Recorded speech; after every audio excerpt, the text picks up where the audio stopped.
The blaring alarm pierced through the stillness of the galactic academic research vessel, jolting Zexel from his deep meditation cycle. His 4 eyes blinked rapidly in sequence as the emergency lights pulsed across the dormitory chamber. This wasn't a drill. Something had gone terribly wrong with their final research project. "Attention all 6 cycle xenobiology students," boomed Director Crixus's voice through the ship-wide communication system. "Report to the main observatory deck immediately. There has been a critical development in the Earth apex predator study." Zexel's heart organs fluttered with anxiety. Their research expedition to Earth was supposed to be simple: observe, document, and analyze the planet's most fearsome creature from a safe distance. The mission was the final requirement before graduation, worth 60% of their overall academic evaluation.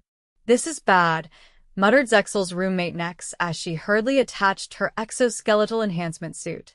Her green scales rippled with stress patterns. "I knew we shouldn't have sent the drones so close to the human settlements." Zexel grabbed his data tablet and rushed toward the door. "We followed all protocols. The cloaking technology should have kept them undetected." The corridors of the research vessel buzzed with nervous energy as students from all departments converged on the observatory deck. Zexel spotted his research team members Nex, Baltar, and Quill already huddled near the front of the gathering. "What happened?" Zexel asked, joining them. Valtar's eye stalks twitched nervously. "One of our autonomous research drones malfunctioned. It dropped its cloaking shield while observing a human dwelling and was captured." Director Crixus, a towering figure with iridescent scales and 6 limbs, stepped onto the elevated platform at the center of the observatory deck. The ancient academic's wisdom ridges along his cranium glowed faintly with concern. "Students," he began, his voice resonating with the gravity of the situation, "as you know, our mission to Earth was approved by the Galactic Council on the strict condition of non-interference. For 3 lunar cycles, you have successfully documented the behaviors, habitats, and biological capabilities of what your research has identified as the planet's apex predator."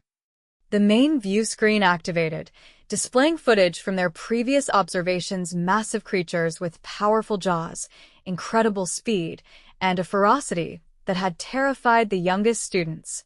"However," continued Director Crixus, "approximately 42 Earth minutes ago, research drone Alpha 7 experienced a critical failure while conducting close-range observations. Its position and technological signature have been compromised." Murmurs rippled through the gathered students. Interference with pre-galactic civilizations carried severe academic penalties, possibly even expulsion. "The drone has been captured by a human," announced Crixus, causing the murmurs to escalate into alarmed chatter. "But more concerning is that the human appears to be attempting communication with it." The view screen shifted to a live feed from the drone's visual sensors. The image showed a confined space, what appeared to be the interior of a human dwelling. A male human was examining the drone, turning it in his large hands with surprising gentleness. "We need to retrieve the drone before the human can reverse engineer our technology or, worse, alert his government to our presence," said Crixus.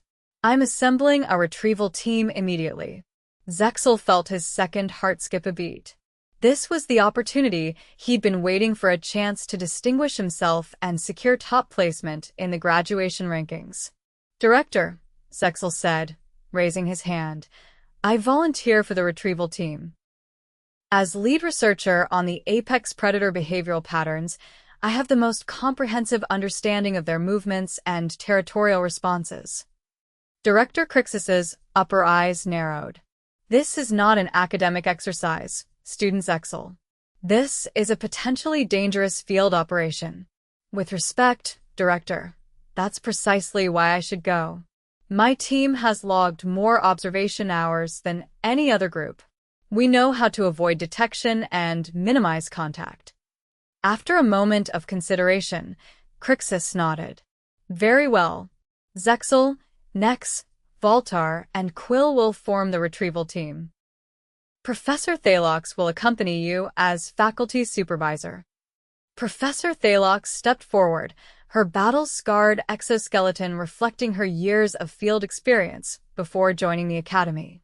We depart in 1 hour. Retrieval team, report to Shuttle Bay 3 for equipment and briefing. As the assembly dispersed, Zexel's team gathered in a tight circle.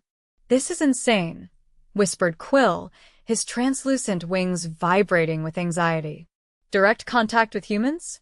Do you know what they do to intruders?" "I've seen the footage from our observations." "We've only observed them interacting with their apex predators," Zexel countered. "We haven't documented any human-to-human territorial disputes." Nex adjusted her data tablet, pulling up their research findings. "According to our studies, humans are relatively docile compared to the apex predators they keep in their dwellings. They appear to use the predators for protection and companionship." "That's what makes no evolutionary sense," said Voltar. "Why would the dominant species willingly cohabitate with creatures that could easily kill them? It must be some form of mutually beneficial relationship we don't yet understand." "Whatever the case," said Zexel, "our priority is retrieving the drone without alerting the broader human population to our existence. In and out, minimal contact." An hour later, the team was assembled in the shuttle bay. They had been equipped with personal cloaking devices, basic translation modules calibrated to Earth's dominant languages, and non-lethal defensive tools. Professor Thalox addressed them one final time before departure. "Remember your training. Earth's atmosphere is compatible with our biology, but their pathogenic microbes could be problematic, so keep your protective fields active at all times. The drone is located in a relatively isolated human dwelling on the outskirts of what they call a suburb. We'll land in a nearby forested area and approach on foot to minimize detection." The shuttle departed the research vessel, its advanced propulsion system virtually silent as it entered Earth's atmosphere. The cloaking technology ensured they remained invisible to Earth's primitive radar systems. Within minutes, they had touched down in a small clearing surrounded by tall vegetation. "Activate personal cloaking fields," ordered Professor Thalox as the shuttle's hatch opened. "Remember, these fields bend light around you, making you invisible to human eyes, but they can still hear you and feel your presence if you make contact. Move carefully." Zexel stepped onto Earth's surface for the first time, feeling the unusual sensation of the planet's gravity slightly stronger than what he was accustomed to on the research vessel. The air was filled with complex organic compounds, some pleasant, others less so. "The human dwelling is approximately 273 meters in that direction," said Nex, consulting her tracking device. "The drone's emergency beacon is still active." They moved through the forest, careful to avoid disturbing the local flora and fauna. As they approached the edge of the trees, they got their first unfiltered view of a human dwelling. It was a rectangular structure with multiple transparent sections windows, Zexel recalled from their studies. "The human appears to be alone," said Professor Thalox, scanning the building with thermal imaging. "But there's another heat signature. Smaller, moving rapidly. Likely one of the apex predators we've been studying." "How do we get inside?" asked Quill. Voltar pointed to an opening in the rear of the structure. "That appears to be an entry point. It's partially open." "Proceed with extreme caution," said Professor Thalox. "I'll remain outside as backup. If you're not out with the drone in 15 minutes, I'm calling for emergency extraction." The 4 students approached the dwelling, their hearts racing with a mixture of scientific excitement and primal fear. They had spent months studying Earth's most dangerous creatures from a safe distance, and now they were about to enter one's territory. Zexel led the way through the partially open door, finding himself in what appeared to be a food preparation area. The smells were overwhelming: complex proteins, carbohydrates, and various chemical compounds used for cleaning. "The drone signal is coming from that direction," whispered Nex, pointing toward an adjacent room.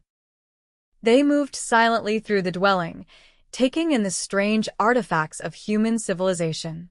Then, They heard a voice, the unmistakable sounds of human speech.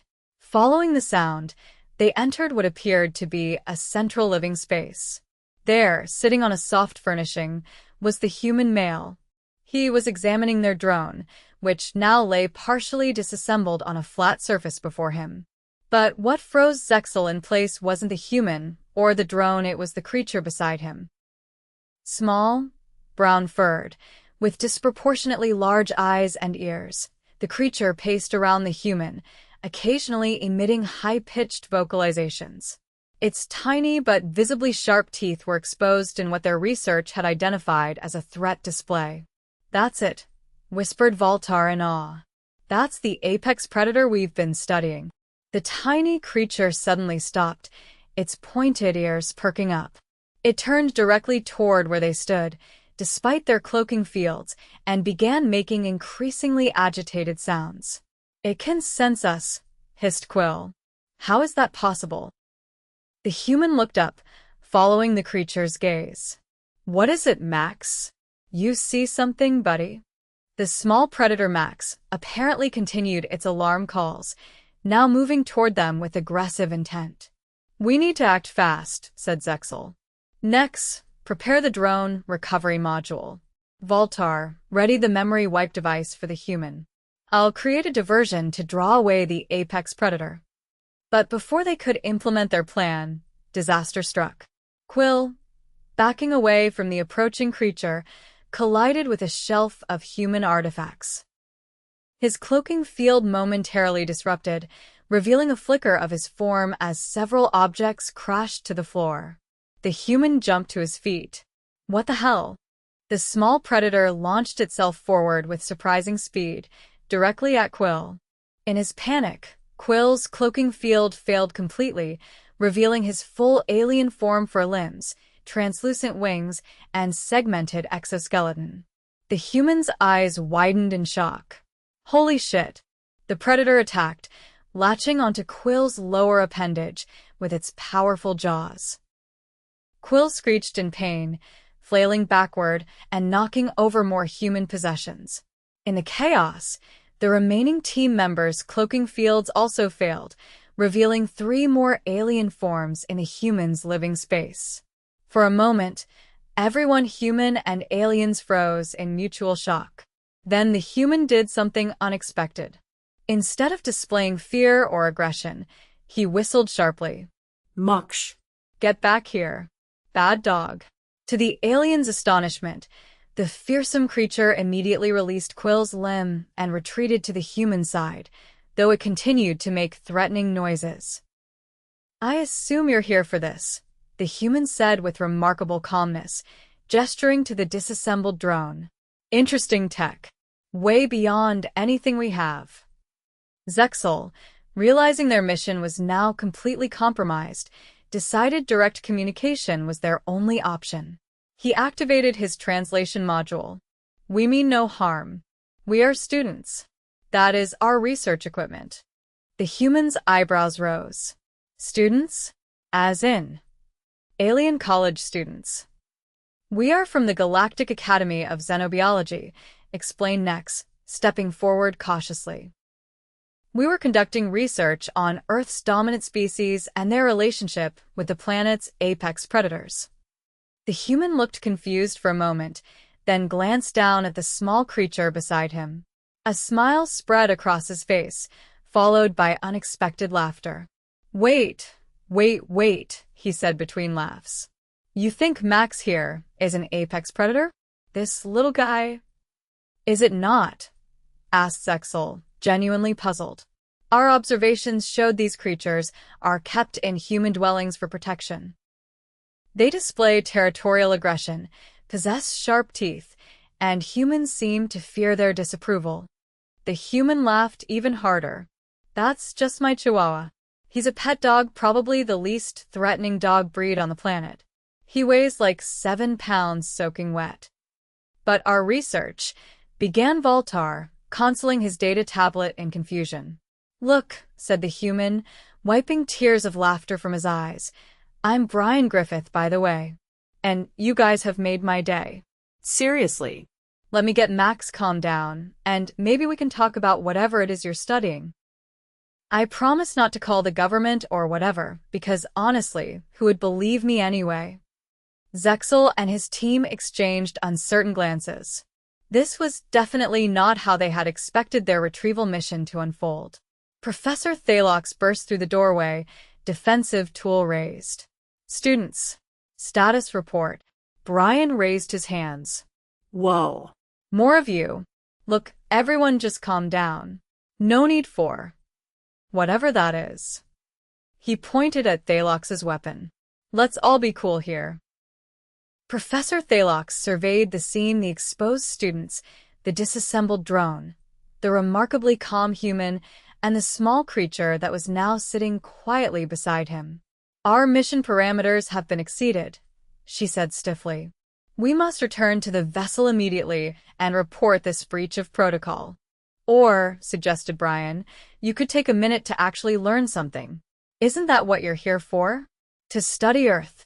He has a valid point, Professor, said Zexel, his scientific curiosity overriding his anxiety. We've clearly misidentified Earth's apex predator. This represents a significant error in our research methodology. Yeah, about that, said Brian, scratching his head. If you're looking for apex predators, you're not going to find them in suburban homes. You'd need to look at lions, tigers, sharks. Or humans, actually. Humans? Echoed Nex in surprise. Sure, said Brian. We're pretty much the top of the food chain here. Tools, technology, adaptability. We've spread to every continent and ecosystem on the planet. Professor Thalox lowered her weapon slightly. This complicates our understanding. Quill, still nursing his injured limb, spoke up. But the creature, the Chihuahua, had attacked me. Max was just protecting his territory, explained Brian. Dogs are descended from wolves, but we've bred them over thousands of years to be companions. They're domesticated animals, not apex predators. They live with us because we've developed a mutually beneficial relationship. Fascinating, murmured Voltar, already taking notes. A cooperative evolutionary path rather than competitive. Brian carefully approached Quill, keeping his movements slow and non-threatening. Let me see that bite. I've got a first aid kit. Quill hesitantly extended his injured limb. The bite had penetrated his exoskeleton, causing a small amount of his blue circulatory fluid to seep out. Well, that's definitely not human blood, remarked Brian as he retrieved a white box from another room. But I think antiseptics still might be a good idea. Don't want Max's mouth bacteria causing you problems. Your willingness to assist is unexpected, said Professor Thalox, finally lowering her weapon completely. Brian shrugged as he gently cleaned Quill's wound. Hey, first contact with aliens happening in my living room on a Tuesday night? This is literally the most interesting thing that's ever happened to me. I fix computers for a living. This is way better. As Brian tended to Quill's injury, Zexel couldn't contain his questions any longer. If your species is the apex predator, why do our observations show so much deference to these small canines? We have footage of humans following behind them, collecting their waste, providing food and shelter. Brian laughed again. That's just responsible pet ownership. We take care of them because we've formed emotional bonds. They're part of our families. Emotional bonds with other species? Asked Nex, clearly struggling with the concept. Sure, said Brian, finishing up with Quill's wound. Humans form attachments to all kinds of animals, dogs, cats, birds, even fish or reptiles. It's not rational from a purely evolutionary standpoint, I guess, but it's part of what makes us human. Professor Thalox was rapidly reassessing the situation. This represents a complete misunderstanding of Earth's ecological hierarchy in our research. The academic implications are significant. Look, said Brian. Why don't you guys take a seat? Max will behave now that he knows you're not threats. I'll make some coffee or whatever it is you might drink, and you can ask me whatever you want. Seems like a waste to come all this way and leave with bad data. Zexel looked to Professor Thalox, who after a moment of consideration, nodded. A brief cultural exchange could salvage valuable research from this compromised mission. But we must recover the drone and ensure no evidence of our technology remains. Fair enough, agreed Brian. Though I was hoping to keep a souvenir. How about some pictures at least? No one will believe this otherwise. No recorded evidence, insisted Professor Thalox. The Galactic Council is very strict about interference with pre-FTL civilizations. Worth a shot, said Brian with a shrug. So, coffee? It's a mild stimulant we drink. Probably not poisonous to you guys. Maybe. Our biological filters should protect us, said Nex. I would be interested in sampling Earth nutrition. What followed was perhaps the strangest few hours in both human and alien history. Brian, now over his initial shock, proved to be an enthusiastic and patient host.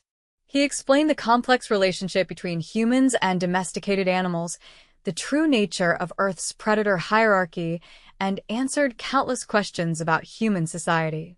The aliens, for their part, reassembled their drone while explaining their academic mission. They were careful not to reveal technological details that might accelerate Earth's development, but shared general information about galactic society and their educational system. So, you're basically doing a class project, and you thought tiny dogs were the scariest things on Earth? Brian asked, still amused by the misunderstanding. Our observation methods were flawed, admitted Zexel. We focused on human habitations, assuming the creatures given special status within them must be the dominant life forms. The protective behaviors, specialized feeding, and territorial displays all seem to indicate apex status. Well, Max does think he's pretty tough, said Brian, scratching the Chihuahua behind its ears. The small dog had eventually settled down and was now curiously watching the aliens from the safety of Brian's lap. But if you want to see actual predators, you should check out wildlife documentaries. Lions taking down buffalo, sharks hunting seals, that kind of thing. Perhaps in a future expedition, said Professor Thalox, checking her chronometer. We have already exceeded our contact parameters. We must return to our vessel before the Academy initiates emergency protocols. Brian looked genuinely disappointed. You're leaving already? Man, I have so many more questions. Like, how does your faster-than-light travel work? What other species are out there? Is there a galactic government? Such information exchange is restricted, said Professor Thalox firmly. We have already violated numerous protocols. However, she hesitated, then continued, your assistance and discretion are appreciated. Perhaps a small cultural exchange is permissible. She removed a small device from her equipment pouch and placed it on the table. This is a basic stellar cartography unit. It contains no technology beyond what your species will develop within the next decade, but it accurately maps the stars visible from Earth, including those your instruments cannot yet detect. Consider it an educational resource. Brian picked up the device with reverence. This is incredible. Thank you. In return, said Professor Thalox, we request your continued silence about our visit. And perhaps. She glanced at Zexel and his team, who were looking at her expectantly. Perhaps you would consider a brief recorded interview about human-canine relationships for the students' research project? With your identity obscured, of course. Brian's face lit up. Absolutely. Happy to help set the record straight about who's really in charge around here. He gave Max an affectionate pat. The interview that followed was a xenobiological researcher's dream. Brian explained the history of dog domestication, the various roles dogs played in human society throughout history, and the complex emotional bonds that formed between species. He demonstrated commands that Max would follow, games they played together, and the care routines that maintained the animal's health. Fascinating, said Voltar as he compiled the data. So these animals have evolved specifically to form social bonds with humans, interpreting your emotional states and responding accordingly? Pretty much, confirmed Brian. Dogs are especially good at it. They can tell when we're happy, sad, stressed, even sick sometimes. There are service dogs trained to detect seizures before they happen or alert diabetics to dangerous blood sugar levels. A biological early warning system, mused Nex. Ingenious adaptation. As the interview concluded, Professor Thalox signaled it was time to depart. We've learned much from this unexpected encounter, Brian Griffith. Your contribution to xenobiological science will be significant, even if anonymized. Happy to help correct the record, said Brian, standing to see them out. Though I'm still pretty amused that you thought Chihuahuas were Earth's most dangerous predators. In our defense, said Zexel, they're surprisingly aggressive for their size. Brian picked up Max, who yapped once at the aliens. True enough. This little guy has no idea he's not wolf-sized. As they prepared to activate their repaired cloaking fields for the journey back to their shuttle, Zexel hesitated. Brian Griffith, may I ask one final question? Sure thing. If humans are truly Earth's apex predators, why do you live alongside smaller, weaker species rather than simply dominating them? Our studies of evolutionary patterns suggest this is unusual. Brian thought for a moment. I guess because being the most powerful doesn't have to mean being alone. Humans are social creatures. We form bonds, communities. Having other species as part of our lives makes us better, I think, more connected to the world around us. He scratched Max behind the ears. Plus, it's nice to have someone who's always happy to see you when you come home. Zexel absorbed this, feeling that he was glimpsing something profound about Earth culture that their remote observations had completely missed. Thank you. This perspective will significantly reshape our research conclusions. With final farewells exchanged, the alien team activated their cloaking fields and departed Brian's home, making their way back through the darkness to their waiting shuttle. The journey back to the research vessel was conducted in thoughtful silence, each processing the unexpected turn their mission had taken. Upon their return, Director Crixus called an immediate assembly of all xenobiology students. The research team stood nervously before their peers as they explained the true nature of Earth's predator hierarchy and the complete misunderstanding that had formed the basis of their semester's work. To their surprise, rather than academic censure, Director Crixus seemed pleased. Today's events, while unplanned, demonstrate the most important lesson in xenobiology: the danger of assumption and the value of direct cultural exchange. What began as a potential diplomatic incident has instead yielded invaluable insights into Earth's complex species relationships. The footage from the interview with Brian, his identity obscured as promised, was shared with the class, prompting discussions that lasted well into the night cycle. The relationship between humans and their companion animals sparked particular interest, with many students noting parallels to domestication practices on other worlds they had studied. For Zexel and his team, the mission had transformed from a near disaster to a research breakthrough. Their revised thesis on Earth's true apex predator and the unique way humans express their dominant status through care rather than simple subjugation earned them top marks in their final evaluation. 6 lunar cycles later, as Zexel prepared to graduate from the academy, he received a notification on his personal communication device. The Earth Observation Committee had approved a follow-up mission, a more comprehensive study of human-animal relationships across different cultures and environments. And to his amazement, they had requested him to lead the research team. The notification included a special addendum. Subject Brian Griffith and companion animal, Max, continue to be monitored remotely. Subject has maintained confidentiality as agreed. Recommend inclusion in limited cultural exchange program for exceptional candidates. Zexel smiled, remembering the humans' infectious enthusiasm and openness. Perhaps there was more to learn from Earth than they had ever imagined, not just about predator hierarchies, but about the unexpected ways intelligence could express itself across the galaxy. As he accepted the mission assignment, Zexel made a mental note to bring along a small gift for Brian and his diminutive apex predator, perhaps a specially designed toy that would challenge Max's intelligence while reinforcing his bond with his human companion. After all, as he had learned on that unexpected night on Earth, sometimes the most valuable connections crossed not just cultural boundaries, but species ones as well. And somewhere on Earth, Brian Griffith looked up at the stars each night, wondering when or if his alien visitors might return.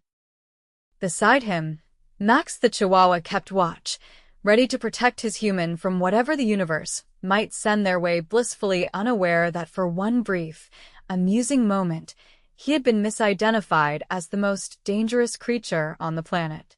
In the vast annals of galactic research, it would be recorded as the most productive academic error in xenobiological history the time alien students studied Earth's apex predator, only to have a human say, "That's just my Chihuahua."